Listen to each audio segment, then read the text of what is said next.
Why are you still in bed, Claire? Do something useful for once. Jared's voice cut through the morning quiet like a hammer striking metal. I groaned and turned over. I'm on doctor's orders to rest, Jared. I just made breakfast for us. Again with the excuses, he snapped.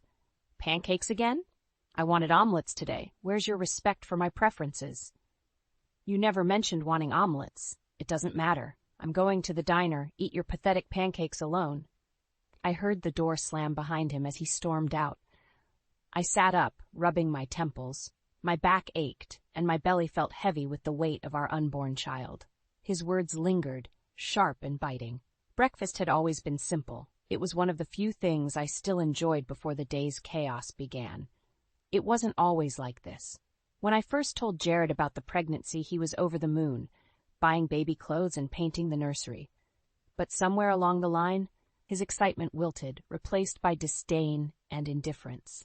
I pushed myself up from the bed and shuffled to the kitchen, looking at the plate of pancakes cooling on the counter. Picking up a fork, I half-heartedly nibbled on one, the taste bland and empty. My phone buzzed next to the plate, and I saw a new message from Megan, Jared's sister. "How are you holding up?" she had written. I hesitated before typing back. "Managing. Jared's being difficult again." Her reply was swift. "I'm coming over later. We need to talk." A sense of relief washed over me. Though Jared might be behaving like a different person, Megan had always been supportive. I carried my breakfast to the living room and plopped down on the couch. Reaching for the remote, I turned on the TV for company, something to drown out the silence of the empty house. An infomercial droned on about weight loss supplements, but my mind drifted, recollecting the last few months. Jared's erratic behavior, his late nights without explanation, and how he'd become a stranger sharing my home. When had things gotten so bad? 2 hours passed, and there was a knock at the door. Megan stepped in, her eyes scanning the room with concern. "Hey," she said, sitting down beside me. "What's going on?" I sighed, feeling the weight of my situation pressing down on me. He's getting more intolerable every day. Everything I do is wrong. I can't keep up with his demands. Megan's jaw tightened. "I'm worried about you. You don't deserve this. Have you thought about what you're going to do?" I placed my hand on my belly, feeling a slight flutter from the baby. I have to think about her now. I can't take much more of this. Megan nodded, her expression serious. "You know I'll help you in any way I can, right?" "Thank you, Megan. I don't know what I'd do without you." Just then, the front door swung open and Jared walked in, looking annoyed to see Megan there. "So, what's this little meeting about?" he scoffed. "Nothing you'd care about, Jared," Megan shot back. Jared glared at her, then turned to me. "And you? Are you going to sit around all day, or will you finally do something useful?" I felt a surge of determination I hadn't felt in a long time. "I'm already doing something useful by taking care of our child and myself. If you can't respect that, then maybe you should reconsider your priorities." His eyes narrowed, but he said nothing. Instead, he grabbed his keys and walked out again, leaving behind a tense silence. Megan placed a hand on my shoulder. "You're stronger than you think, Claire. Just remember that." I nodded, feeling a little bit of that strength seeping in. This was just the beginning, but I knew I had to start standing up for myself and my baby. The breaking point was here, and with it, a chance to take back my life. "You're not coming in with me?" I asked, glancing at Jared as we parked at the doctor's office. He shook his head, barely looking up from his phone. "I've got calls to make. You'll be fine on your own." I sighed and stepped out of the car, my hand instinctively resting on my growing belly. Inside the clinic, the nurse greeted me warmly and led me to the examination room. Minutes later, Dr. Patel entered, her smile reassuring. "How are we feeling today, Claire?" she asked, checking my chart.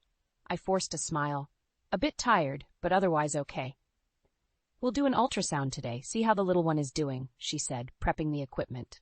As the image of our baby appeared on the screen, I felt a rush of emotions, excitement, worry, and a flicker of hope that maybe seeing this would reignite some semblance of care in Jared. "It's a girl," Dr. Patel announced, beaming. "Congratulations, Claire." A girl. My heart swelled with love and fear for my daughter's future. Would Jared be happy? I thanked Dr. Patel and collected the photos of the ultrasound. On the drive back, I couldn't wait to share the news with Jared. Maybe this would change things. Jared, guess what? I said, sliding into the car and waving the photos. We're having a girl. His expression didn't change. He glanced at the photos and then back at the road. A girl? Great. My heart sank. You don't seem excited. Jared shrugged. I was hoping for a son, to carry on the family name, teach him things. I stared at him, stunned by his apathy. Does it matter? She's our child. Whatever, he muttered. Can we just get home? The drive was silent, each mile deepening the rift between us. Back at the house, I carefully placed the ultrasound photos on the fridge, but Jared didn't even glance at them. Later that evening, I set the table for dinner, trying to push aside the nagging feeling of disappointment. Jared was glued to his laptop, barely acknowledging my presence. Come eat, Jared, I called out, trying to keep my tone light. He grunted, not moving an inch. I'm busy. The meal remained untouched, and I ate alone, the chair opposite me glaringly empty. Just as I was about to clear the dishes, Jared finally spoke. You need to understand, Claire, he said, not looking up. This baby thing isn't what I signed up for. Not like this. Not like this, I echoed, anger and hurt bubbling up. What do you mean, Jared? I wanted a son. Someone who could, never mind. He shut his laptop with a snap and stood up. I'm going out, don't wait up. The door slammed shut, and I was left in the emptiness of the house, feeling more alone than ever. I touched the ultrasound photo on the fridge, tracing the tiny outline of our daughter. That night, I lay in bed, staring at the ceiling, the house silent except for the occasional car passing by. I realized that Jared was slipping further away with each passing day. His disappointment in having a daughter was just another crack in our already fractured relationship. I couldn't let this continue. For my own sake, and for my daughter's future, I would have to find a way to protect her, even if it meant confronting the harsh realities of our marriage. Determination replaced the despair as I resolved to find a way forward, no matter what it took. I was setting up for a family barbecue when Jared walked in, looking disheveled. I glanced up from the skewers I was preparing. You're home early. Yeah, about that. He scratched his head, avoiding my eyes. I quit my job. My heart skipped a beat. The irony was sharp. Here we were celebrating family, while ours was crumbling. You what? I couldn't take it anymore, he said, shrugging. I'll find something better. Pretending everything's fine won't put food on the table, Jared. What about our expenses? The baby? I said I'll find something better, Claire. Just get off my back, he snapped. Megan and her boyfriend arrived moments later, filling the room with forced cheer. I put on my best smile and directed everyone outside. As we settled into the backyard, I couldn't help but feel the weight of responsibility pressing down on me. Megan's boyfriend, Dave, handed me a glass of lemonade. You okay? You seem a bit off. I'm fine, I lied, my eyes darting to Jared, who was already nursing his third beer in silence. Megan caught my glance and pulled me aside. What's going on? He quit his job. Her eyes widened. Without discussing it, what's his plan? He doesn't have one, I whispered, trying to control my frustration. I'm stuck. Listen, she said, her voice soft but firm. You and the baby come first. You can't let him drag you down. I nodded, her words echoing in my mind. While back at the table, Jared was ranting to Dave about former colleagues, oblivious to the tension between Megan and me. Those idiots didn't appreciate my talents, he slurred. I'll show them. They'll regret it. Dave glanced at me, unsure of how to respond. Yeah, I'm sure things will work out. After the guests left, Jared stumbled into the house. I cleaned up the mess, the day's events swirling in my mind. Would this new version of Jared ever go back to who he was? As I loaded the last dish into the dishwasher, the front door opened and Jared lurched in. I'm tired, he muttered, heading to the bedroom. I finished cleaning up and followed, the silence between us thicker than ever. He was already snoring when I crawled into bed, my mind racing with worry about our future. The next few weeks were a blur of Jared's increasing absences and my solo trips to the grocery store, juggling our shrinking finances. One evening, he came back home later than usual, disheveled and visibly agitated. Where have you been, Jared? I asked, trying to stay calm. Out, he said, brushing past me. You can't just leave without saying anything. We need to talk. Talk? There's nothing to talk about. I stared at him, feeling a mix of anger and sorrow. We're having a baby soon? Did you forget? He scoffed. You worry about that. I'm tired of this conversation. His words cut deep. As he stomped off to the bedroom, I sat in the living room, the baby kicking inside me. I realized I couldn't rely on him anymore. I would have to be the strong one for our child's sake, even if it meant facing this journey alone. The next morning, I found a note on the kitchen counter in Jared's sloppy handwriting. "Gone to clear my head. Don't wait up." I crumpled the paper, feeling an anger I'd never known before. His irresponsibility was no longer just frustrating, it was endangering our future. I picked up the phone and called Megan. "I need help. Jared's gone again." She sighed on the other end. "I'm coming over. We need to make a plan." I hung up, determination solidifying in my chest. This had to end. For my baby. For me. The once sparkling promise of our future together had dimmed to a cold, harsh reality. I wasn't going to let him destroy what I had left. I sat on Megan's couch, cradling a cup of tea. She looked at me with concern. "You're not alone in this, Claire. We'll figure it out." "Thanks, Megan. I don't know how much more I can take." Megan's eyes softened. "I've been meaning to tell you something. Jared has always struggled with responsibility. Even growing up, he was always in trouble, always the one making excuses." "And I thought it was just a phase," I replied, feeling the weight of her words. "But this is different. We're about to have a baby. He quit his job without even talking to me." Megan sighed. "It's worse than you know. He's been gambling, Claire. He lost a lot of money last week." My heart sank. Gambling? Why didn't he tell me? He's too proud to admit he's failing, and he's been hiding things from you, things you deserve to know. I put down my cup, feeling a surge of anger. I'm tired of his lies. I need to start preparing for the baby and stop focusing on him. Megan nodded. "You're right. We need to find a way to secure your future. Have you thought about opening a separate bank account?" I thought about it for a moment, then nodded. "Yes, I'll do that, and I need to talk to a lawyer." "We can find someone good," Megan assured me. "Meanwhile, you should stay with us. It's safer." I hesitated, then agreed. Okay, just for a while. The next day, I visited a lawyer, Sarah Johnson, who came highly recommended by Megan. Sitting in her office, I recounted the events of the past few months. Sarah listened intently. "You have options, Claire. First, we can protect your assets.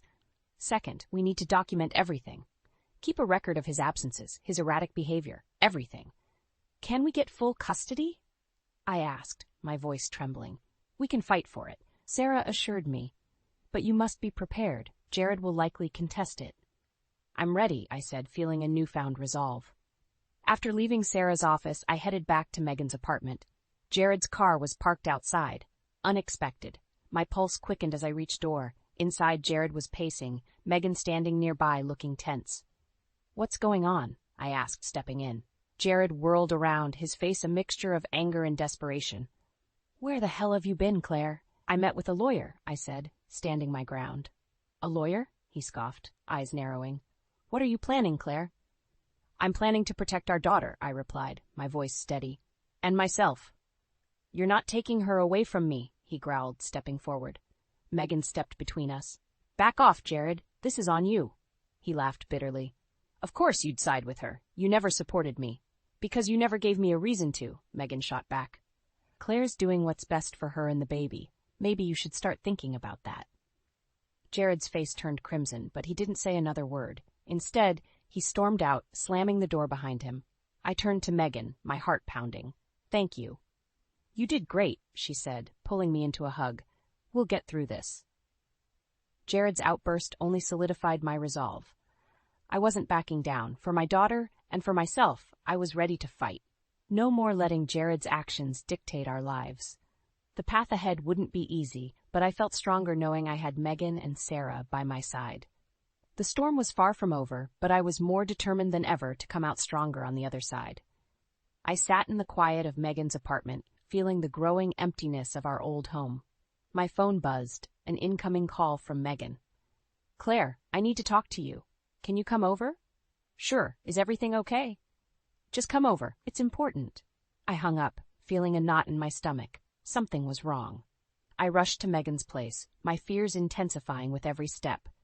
When I arrived, Megan's worried expression met me at the door. "Come in, Claire," she said, her voice low. I followed her to the living room, where she handed me her phone, displaying a series of photos. Jared and a young woman, their intimacy unmistakable. My heart plummeted. "Who is she?" I whispered, barely able to get the words out. Her name's Lena, Megan replied, her eyes filled with sympathy. I caught them together. The photos felt like a punch to the gut. I can't believe this, I said, my voice trembling.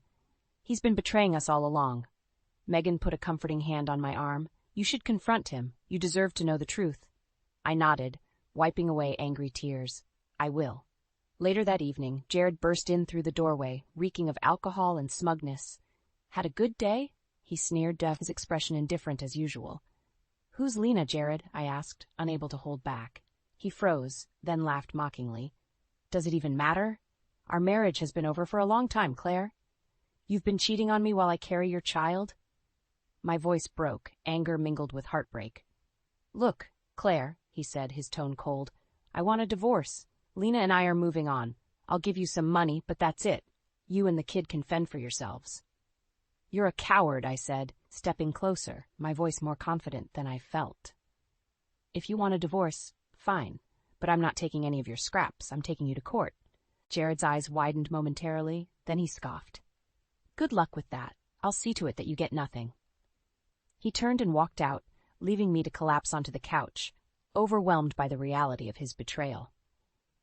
But amidst the sorrow, a fierce determination took root. I wasn't going to let him destroy our lives. I picked up my phone and dialed Sarah's number. Sarah, it's Claire. I need to file for divorce. Jared's been cheating, and he's demanding a pittance to start a new life with his affair partner. Get all the evidence you can, Claire, Sarah responded firmly. We'll fight him every step of the way. I hung up, my hand shaking slightly. Megan sat beside me, her presence grounding. You did the right thing, Claire. You will come out of this stronger. The days following were a whirlwind. Collecting evidence, meeting with Sarah, and preparing for the impending battle. Jared's arrogance fueled my resolve. He continued his charade, believing he would walk away unscathed. But I had different plans. Megan and I worked tirelessly, documenting Jared's every move. When the day came to face him in court, I felt ready. Jared was vile, but I had found a strength within me I hadn't known existed. As we stood in the courtroom, I glanced at Megan and Sarah, their supportive nods, a testament to our solidarity. Jared's smug demeanor faltered as the evidence stacked against him. For the first time, he looked genuinely afraid. I tightened my grip on the stack of documents in my hand, feeling the weight of justice on my side. This wasn't just about revenge. It was about reclaiming my life and ensuring a future for my daughter. The battle lines were drawn, and I was ready to fight for everything we deserved. Sarah's office was bustling with activity when I arrived. She greeted me with a firm handshake and a reassuring smile. Claire, we're ready to go over the strategy. Are you prepared? Yes, I replied, my eyes meeting hers. Let's do this. We sat down at the conference table, papers spread out in front of us. Sarah laid out the plan meticulously, documenting Jared's neglect, his affair, and his financial irresponsibility. We have a strong case, she said confidently. Our goal is full custody and a substantial alimony. Jared won't know what hit him. I nodded, feeling bolstered by her confidence. We reviewed the evidence once more. Photos of Jared and Lena, his erratic financial records, and affidavits from Megan and others who had witnessed his behavior. This wasn't just a fight. It was a battle for justice. The day of the hearing arrived. The courthouse loomed large as I walked in, feeling the weight of what was to come. Jared was already there, looking more polished than usual, but his eyes held a nervous edge. We filed into the courtroom, the judge presiding with an air of stern authority. Jared's lawyer began, trying to paint a picture of a struggling man who deserved leniency. Your Honor, Sarah's voice cut through the room, the evidence is clear. Jared Harper has been negligent, unfaithful, and financially irresponsible. We are requesting full custody of Claire's daughter and appropriate alimony to support her as she prepares for her new life. Jared's lawyer scoffed. Mr. Harper is a dedicated father. He deserves joint custody and is willing to provide some alimony. Sarah stood firm. Dedicated? Really? Let's go over the facts. Jared has been absent for a significant part of the pregnancy, spending time and money on extramarital affairs. He quit his job with no notice and has not contributed adequately to household expenses. A murmur ran through the courtroom. Jared shifted uncomfortably in his seat. The judge turned to me. Mrs. Harper, would you like to speak? I stood, hands trembling but voice steady. Your Honor, I've worked hard to keep our family together, but I can't do it alone anymore. My husband has shown time and again that he isn't committed to this family. I want to provide a stable, loving home for my daughter. Jared shot me a glare. Lies! She's turning everyone against me. The judge silenced him with a look. Mr. Harper, you'll have your turn. We presented our evidence. Jared's cell phone records, bank statements, and photos of him with Lena. Megan's testimony was heartfelt, painting a picture of a man who had lost his way and a sister-in-law who was trying to pick up the pieces. Jared's lawyer tried to counter, but the evidence was overwhelming. The judge's expression grew stern as the facts piled up. After hours of testimonies and cross-examinations, the judge took a brief recess. When she returned, her decision was swift and clear. Mrs. Harper, you are granted full custody of your daughter. Mr. Harper, you will provide adequate alimony and child support. Jared's face went white. This isn't fair, he shouted, but no one paid him any mind. The judge's gavel slammed down. Court is adjourned. As we left the courtroom, Sarah put a hand on my shoulder. You did it, Claire? Justice is on your side. I glanced back at Jared, his face twisted with anger and fear.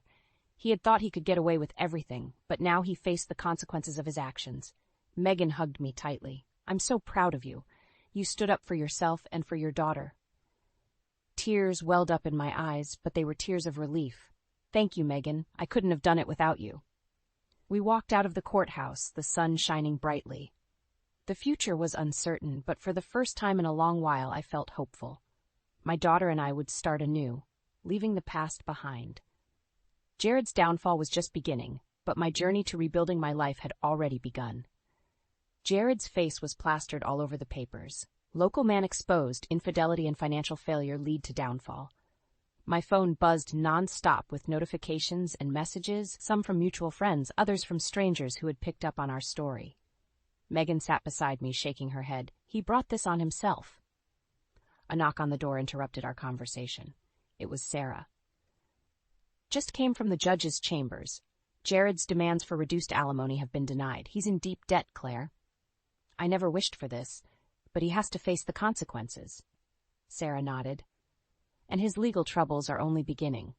His part-time jobs found out about the court ruling and fired him. He's practically blacklisted. Employers don't take kindly to public shaming. Just then, my phone rang. Jared's name flashed on the screen. I hesitated, but Sarah encouraged me to answer. What do you want, Jared? His voice was laced with desperation. Claire, please. The media is killing me. I've lost everything. Can't we talk this through? I could almost hear the pleading in his voice. You made your choices. This is your consequence. Please, Claire. I can't find work. Lena left me. I need help. Megan and I will discuss this with Sarah, I said, looking at Sarah for confirmation. But I can't promise anything. You need to understand the gravity of what you've done. I understand. Thank you, he croaked before the line went dead. Megan gave me a skeptical look. Are you sure about this? He's at rock bottom. Maybe now he'll learn. Later that evening, Megan and I met with Sarah at her apartment. We reviewed Jared's desperate request. Let's keep a record of this conversation, Sarah said, setting her phone to record. Then she dialed Jared. Jared, it's Sarah. We're willing to listen, but you need to be honest. Jared's voice trembled through the speaker. I am. I'm trying to turn things around. Turnaround starts with responsibility, Sarah said sternly. Admit to your errors, find solutions, and we might consider adjusting the stipulations. I'll do whatever it takes, Jared replied hastily. Then get clean, Megan added. No more gambling, no more lies. Show us you can be reliable.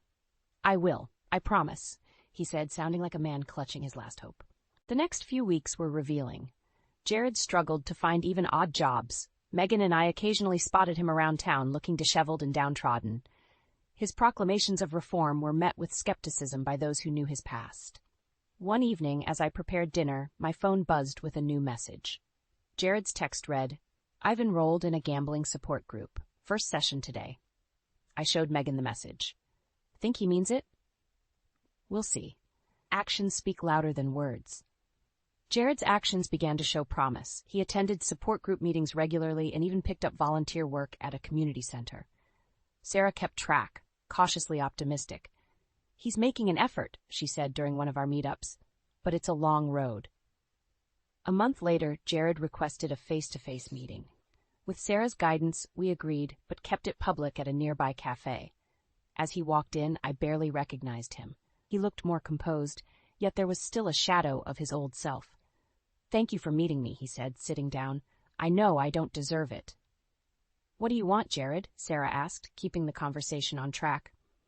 "I need to apologize. I was wrong, about everything. I want you to see I'm trying to change for the better, especially for our daughter," he said, his eyes earnest for once. I nodded. "Prove it, Jared. Words aren't enough." He reached into his pocket and pulled out a worn sobriety chip. 1 month clean. Small steps, but I'm committed. Megan gave me a reassuring nod. "We'll keep an eye on you. Don't slip." The meeting ended with a sense of cautious hope. Jared had a long way to regain trust, but the first steps had been taken. For me and my daughter, a new chapter waited, filled with healing and cautious optimism. I sat at Megan's dining table, sorting through the stack of documents Sarah had prepared. The custody papers were finalized, and I felt a strange mix of relief and sadness. Mommy, my little girl Hannah, toddled over, tugging at my shirt. Her innocent eyes were a beacon of hope in the midst of our turbulent life. I scooped her up, planting a kiss on her forehead. "Hey, sweetie, Mommy's almost done. Go play with Aunt Megan for a while." Megan led Hannah to the living room, setting her down with a pile of toys. "She's growing up so fast." "She is," I said, feeling the bittersweet nature of our situation. Just then my phone buzzed with a message from Sarah. "I've got the restraining order paperwork ready. We need your signature." I placed the phone down and sighed. As much as Jared's recent efforts to change were promising, I couldn't take any chances with Hannah's safety. A knock on the door interrupted my thoughts. I opened it to find Sarah standing there, her expression serious. "Claire, we need to talk. Jared's been making some disturbing comments in his support group." I frowned, letting her in. "What kind of comments?" Sarah glanced around, ensuring Hannah was out of earshot. "He said if he couldn't have custody, he'd take drastic measures. We need to act fast." Fear rippled through me. "Do you think he'd try to take her?" "We can't rule it out. We need to ensure you and Hannah are safe." As we discussed the plan, another knock sounded. I opened the door cautiously to see Jared standing there, looking agitated. "I need to see Hannah," he demanded. "You can't just show up unannounced, Jared," I said, blocking his view of the inside. "I'm her father," he growled. "I have rights." "Not without proper arrangements," Sarah said, stepping forward. "Leave now, or I'll call the police." Jared's eyes flashed with anger, but he turned and walked away, muttering under his breath. "Stay alert, Claire," Sarah warned. "He's unpredictable." That night, I couldn't sleep. Every noise made me jump. Around midnight, the sound of a window creaking open set my heart racing. I grabbed my phone and dialed 911. A figure appeared in the hallway. "Jared, I just want to see her," he whispered harshly. "Get out now, Jared," I yelled, clutching Hannah close to me. Within minutes, the police arrived. Officer Mark Anderson, the responding officer, assessed the situation quickly. "Mr. Harper, you're under arrest for violating the restraining order." Jared struggled as they cuffed him, shouting, "I just wanted to see my daughter." As they led him away, Hannah stirred in my arms, her innocent eyes opening briefly. The sight of the police lights outside startled her, and she began to cry softly. Megan rushed in, wrapping us both in her arms. "It's over, Claire. He can't hurt you anymore." The next morning, Sarah came by with the final documentation for the restraining order. "This ensures he can't come near you or Hannah. If he tries anything again, there will be severe consequences." I signed the papers with a shaking hand, but a sense of finality and relief washed over me. Megan set down a plate of breakfast in front of me. "Here's to new beginnings. You and Hannah deserve peace." I smiled, looking at my daughter now playing with her toys, unaware of the chaos that had just unfolded. "Thank you, Megan, for everything." "Always," she said, squeezing my shoulder. That evening, Megan and I sat together, reflecting on the past few months. "It's been a tough journey," she said, "but look how far you've come. I couldn't have done it alone, and now it's a fresh start for us." Looking at Hannah, peacefully sleeping, I felt a renewed sense of hope. Jared's toxicity was no longer a shadow over our lives. With the legal battles behind us, it was time to rebuild and move forward, fostering a life of love and safety for my daughter. Finally, we were free to create our future, unburdened by the past.